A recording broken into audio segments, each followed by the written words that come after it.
पुरी श्रीक्षेत्र पवित्र तीर्थ पुष्करिणी गुड़िक एवं विपदरे जो जल स्नान कले पुण्य मिले बोली श्रद्धालुं विश्वास रही से जल एवं जहर पलटि विशेषकर श्वेतगंगार जलराशि एवं राज्यर सबुठु विषाक्त जल भाव चिन्हट होइछि। जहर पलटिलाणी तीर्थ जल पौराणिक महत्व संपन्न पवित्र श्वेतगंगा पुष्करिणीर जल एवं गाधोइबा पई संपूर्ण अनुपयुक्त।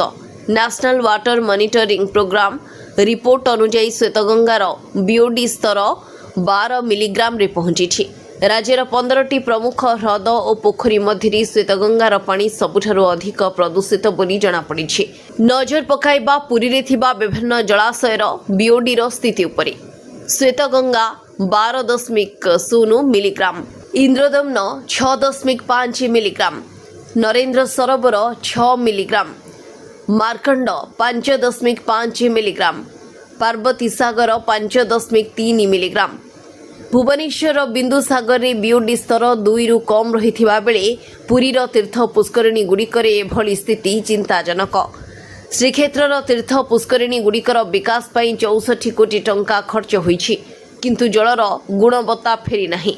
श्वेतगंगा परिसर रे एनटीपीसी सहायता बसा जाइथिबा वाटर ट्रीटमेंट प्लांट को खराब दर्शाई 2 वर्ष तले ओबीसीसी उच्छेद करि दैछि।